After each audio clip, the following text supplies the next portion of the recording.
Hello, and welcome to today's Cuyahoga County and Board of Health media briefing. Today, we are joined by County Executive Armin Budish, Board of Health Commissioner Terry Allen, Board of Health Director of Epidemiology, Surveillance, and Informatics, Jana Rush, and Metro Health Director of Geriatric Health, Dr. James Campbell. We will begin today by hearing from our county leaders and then end with some questions. With that, I will turn it over to Executive Budish. Thank you, Devin. Good afternoon, everybody. I'd again like to thank Board of Health Commissioner Terry Allen and his team at the Board of Health for their relentless dedication through this pandemic as they work to keep all of us residents safe. As we move into the fall season, the turning of the leaves and the cooling temperatures provide me with a reminder of where we were this time last year. We were preparing for a second wave of cases, hoping that a vaccine would be coming our way soon. None of us would have known that a year later we'd have multiple options for a COVID vaccine, millions of people fully inoculated, and a booster shot available to many. We've come a long way from a year ago. We've learned a lot, and we've all worked to get through this virus together. While we do see new cases slowing down, I worry about what the coming months will bring. The colder temperatures force many of us inside, and all of us want to see our families over the holidays. These get-togethers can turn into pretty large gatherings.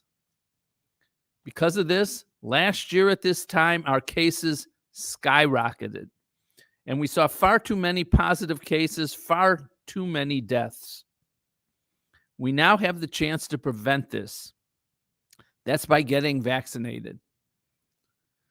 I really don't understand why so many people are resistant to getting the vaccine. I'll remind everyone again, you can find the vaccination location that's nearest to you just by visiting gettheshot.coronavirus.ohio.gov, or you can call 211. For those who have been vaccinated, thank you.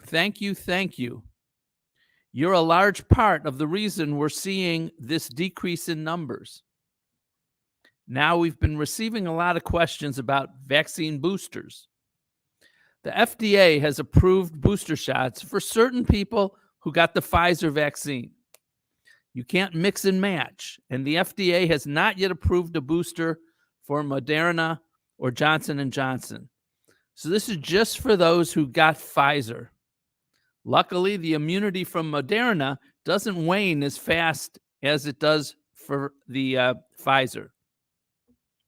If you're at least 65 or have certain medical conditions, or you are immunocompromised, and you got your second shot 6 months ago or longer, you're eligible to get the Pfizer booster. The County Board of Health is hosting vaccine booster clinics in October for those who are eligible. On Tuesday, October 19th, the clinic will be at Tri-C's Western Campus Rec Center in Parma. On October 26th, the clinic will be at the Word Church in Warrensville Heights. The addresses for these locations are on your screen. You can register for an appointment at either of these clinics by visiting gettheshot.coronavirus.ohio.gov and searching for these locations. Registration is required. It's required at these locations. So far, we at the county have sent messages to over 4,000 residents who received their first or second dose of Pfizer from the Board of Health. These messages inform them that they may be eligible for the booster. If you know someone who may be eligible, let them know of this opportunity and encourage them to register and to come on out.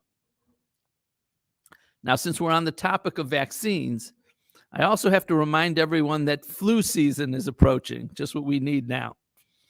And now is a great time to get your flu vaccine. There's no waiting period before or after your COVID vaccination or booster. And if you're not yet vaccinated, please get vaccinated. It can save your life.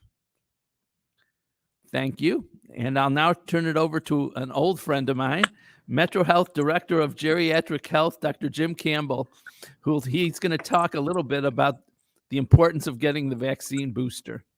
Dr. Campbell? Good afternoon. It's my pleasure to be with you, Executive Budish. And this is a topic near and dear to my heart. Seniors are an incredibly valuable, wonderful part of our community. And they are the people who are the most at risk from coronavirus, and particularly the respiratory illness and potential death from coronavirus. The shot, whether it's the initial vaccine, if you haven't already gotten the initial vaccine, it is definitely not too late to get your initial vaccine. But if you've gotten the initial vaccine and you got the Pfizer vaccine, it's time for that booster. Just like we got boosters when we had our childhood immunizations, just like we get a booster for our flu shot once a year, it's important for you to get that third shot. If you're 6 months out since your second shot, go ahead. As Executive Budish said, you can find it through the website. You can find it through a lot of places. Most pharmacies have it. Most doctors' offices can help you figure out where to get it.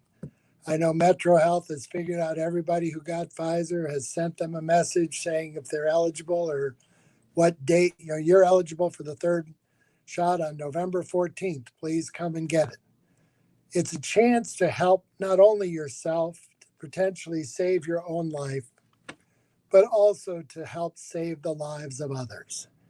It's a chance to protect yourself, your family, and your community.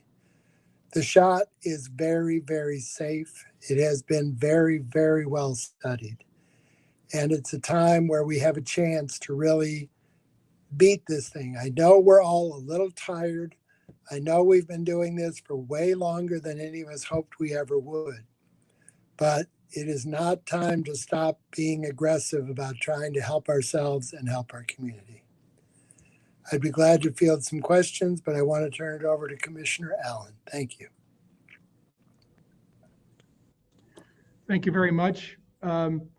First, Executive Budish, for your continued role as our public health ambassador throughout this pandemic response, and your unwavering support for vaccination is very much appreciated, as you've been a champion throughout the pandemic response since we've had vaccine available. I'd also like to thank Dr. Campbell, who has for many decades been a champion of seniors in Cuyahoga County and protecting their health. And so thank you for joining us, Dr. Campbell, and your expertise is welcome. We know the countywide indoor masking advisory issued on September 15th was put in place to blunt the rising surge in COVID-19 cases in Greater Cleveland, driven by the Delta variant. And this masking advisory remains in place because our cases numbers are still high. And of course, other respiratory viruses that impact our community and impacting children at the moment, RSV and parainfluenza, usually not seen until later in the fall, are circulating already in the community over the last few weeks. In addition to COVID, we also face, as you've heard from both Executive Budish and Dr. Campbell, an unpredictable flu season ahead of us. As of last week, Cuyahoga County remained 4 times the threshold for CDC in terms of high transmission, which is the case currently for all 88 counties in Ohio. There's some early indications that things may be improving a bit, and we'll be watching our trends closely and hope that continues to be the case. Unfortunately, area hospitals are reporting that critical care bed use in the community is at 80% of capacity to treat patients who may present with any illness, just as flu season is starting and their admissions are seasonally known to increase. Hospitals continue to triage patients based on the level of need and are delaying certain procedures because of the COVID surge, and they're also reducing visitation in an attempt to slow things down.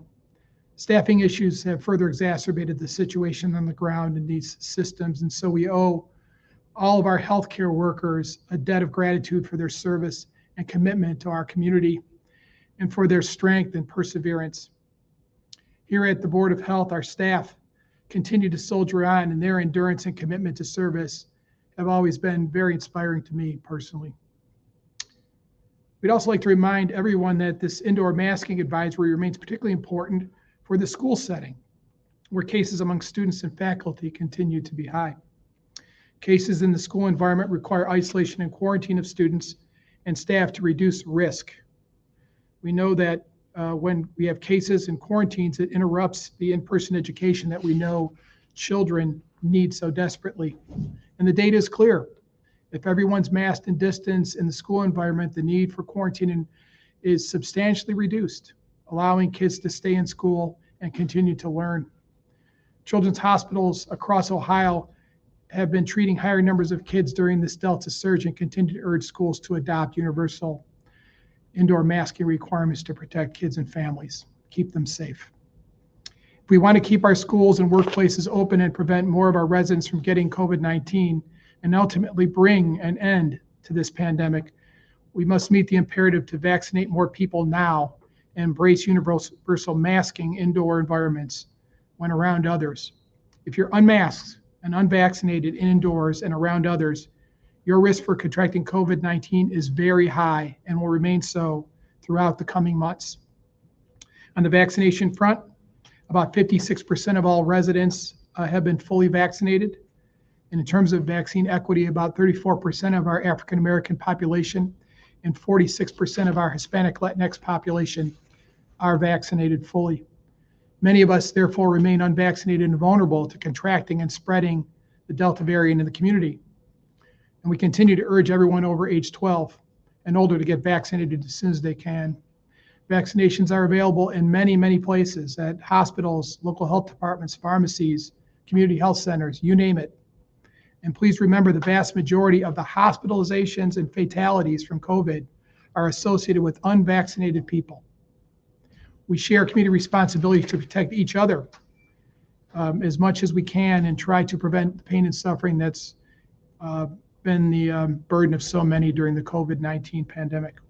And we need to protect our hospitals from being overrun by the pandemic and assure that they can continue to treat those who need care. It could be any of us. On the vaccine front, we continue to collaborate with many partners in the community to provide vaccine, first and second dose vaccine at many places. It's by far the leading prevention strategy that can slow and ultimately, we know, end the pandemic. And we know, as we said earlier, vaccines can be found in many places. You go to the gettheshot.coronavirus.ohio.gov website or call 211. The Board of Health continues to offer $100 cash incentive cards for those who receive a first dose at our upcoming Board of Health community clinics. These cards are only for first dose and not second dose or boosters. And the location and dates and times of the clinics that we're holding are available on our website at ccbh.net, which you can see behind me. You choose COVID-19 information from the drop-down menu at the top, and you'll see the clinics are listed there under clinic schedule, and you can go to the community clinics to see our locations. Please sign up on the sites noted earlier if you're seeking first dose, and we encourage you to do so. People with immune system problems, as we've heard earlier, who are compromised moderately or severely, are eligible to receive an additional dose of mRNA COVID-19 vaccine after the initial 2 doses, and this is both for Pfizer and Moderna. And this group represents about 3% of the population. Given their particular risk, they should really contact their doctor and arrange, as Dr. Campbell noted, to get that 3rd dose now. The Ohio Department of Health has released guidance on a subset of the population that's now eligible for boosters. You've heard about this the last time we spoke. Those that received Pfizer are eligible for, if they've received their first and second doses 6 months out. At this time, you cannot receive a Pfizer booster if you received a dose of Moderna or Johnson & Johnson. We'll be waiting to hear what the federal government has to say on that. We'll talk about that in a moment. You're only eligible for Pfizer booster if you receive your second dose of Pfizer at least 6 months prior to the date of the booster clinic. If you're 65 or older or live in a long-term care setting, you're also eligible. And people ages 50 to 64 with underlying medical conditions should receive a booster shot, as well as people age 18 to 49 with medical conditions may receive a booster shot based on their individual risks. We encourage people always to check with your doctor to determine if you qualify. Also, people age 18 and older who are at increased risk for COVID-19 exposure transmission because of their job, or if they're living in an institution, they may receive a booster shot as well. And so as you heard from Executive Budish, we're going to be holding booster clinics once a week and going through October, November, and December. And we're going to be rotating between, currently between Tri-C West and Word Church in Warrensville Heights, Tri-C West in Parma.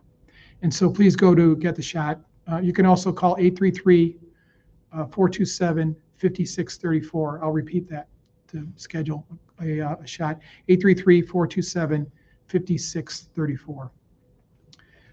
There are many places where you can go. And remember, if you go for that booster, bring your vaccine card with you. Remember, as you've heard from Dr. Campbell, boosters are a routine part of several vaccine cycles. When we get a new flu shot every year, which is essentially a booster to combat the flu variants that emerge and circulate around the world for that flu season. Shingles vaccine is like a booster for adults who've had chickenpox, and also for tetanus, you get boosters. The evidence has consistently shown that COVID-19 vaccines are very effective at preventing hospitalizations and death, as unvaccinated people experience both hospitalizations and death at higher rates. And to date, over 6.5 billion doses of COVID-19 have been given around the world. Know the facts and share them with your family and friends, and encourage them to get that first shot. In the coming weeks, FDA and CDC will be considering and reviewing authorization of booster doses for Moderna and Johnson & Johnson vaccine for specific populations. So they'll be going into those deliberations in the coming weeks. They'll also be considering the requests from Pfizer for authorization of their vaccine for 5 to 11-year-olds, which we know many parents are waiting for. And we'll be tracking those discussions and working with the State Health Department on guidance related to any of the recommendations that may emerge.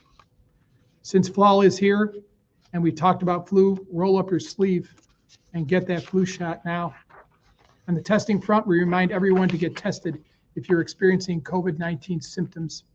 And we're seeing, of course, the surge in testing volume because of Delta. About 9.3% of residents tested in the county are positive, and that's up from 8.6% just 2 weeks ago.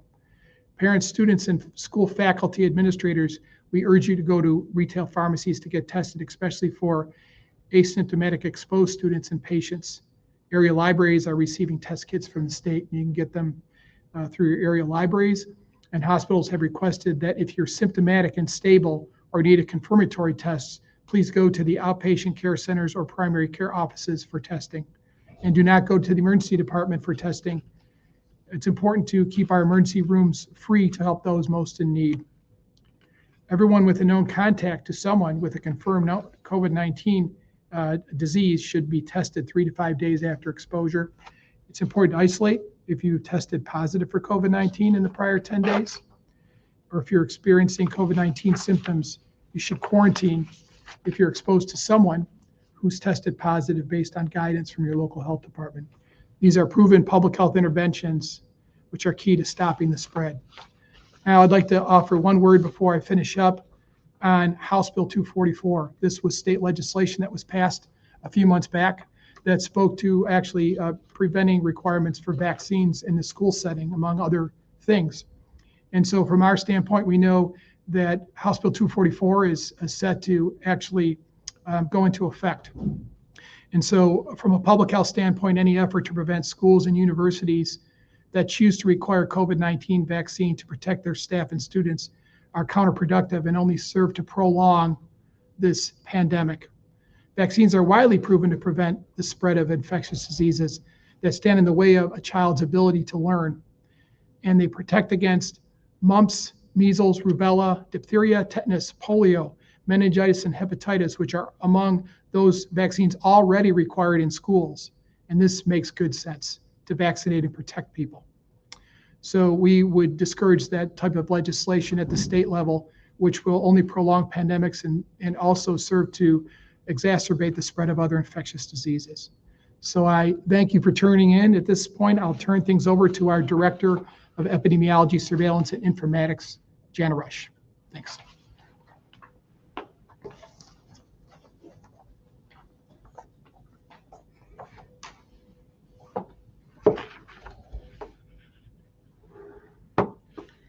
Okay, good afternoon. I will provide some updates on some of the trends that we're currently seeing with COVID-19.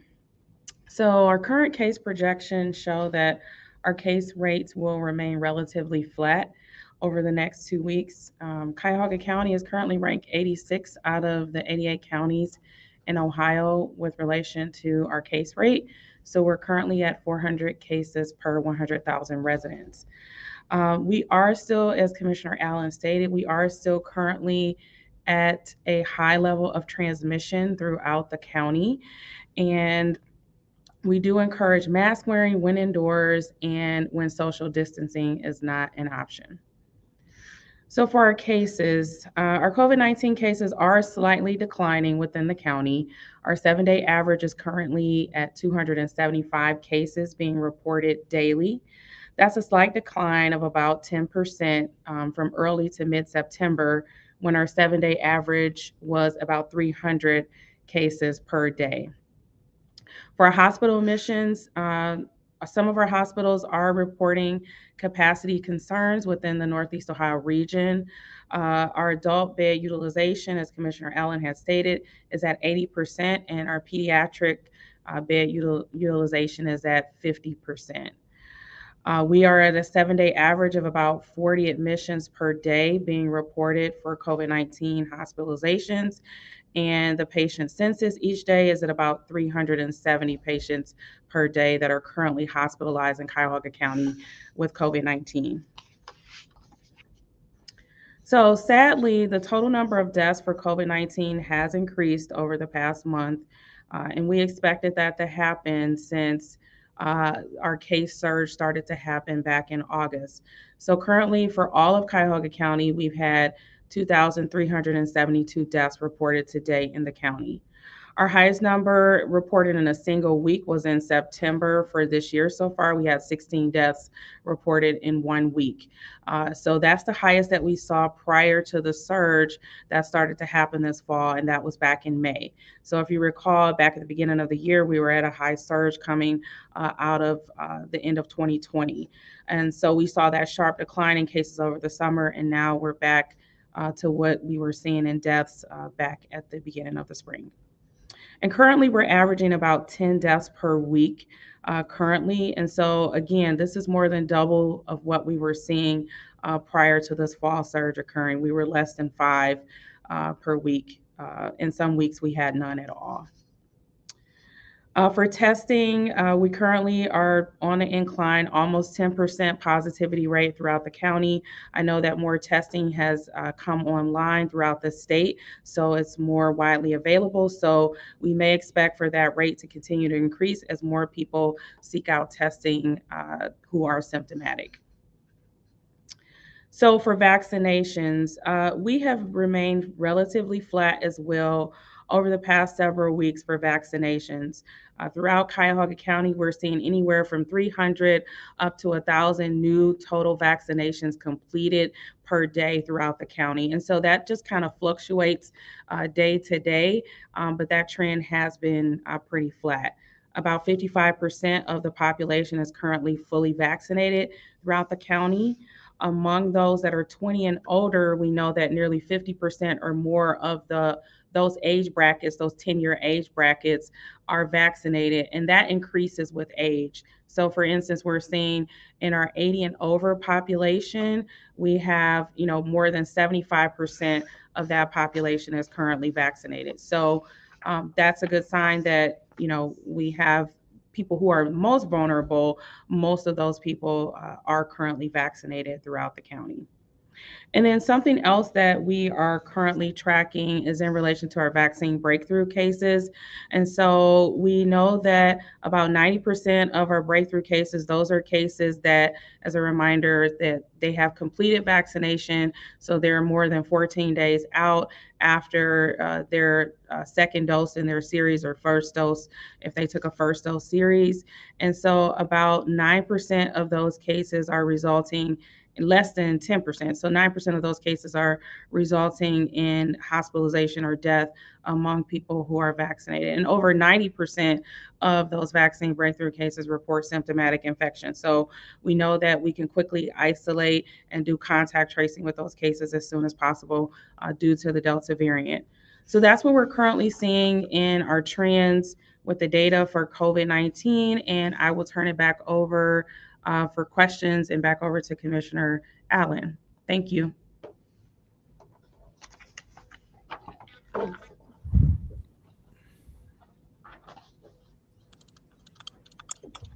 Thank you all very much for your answers.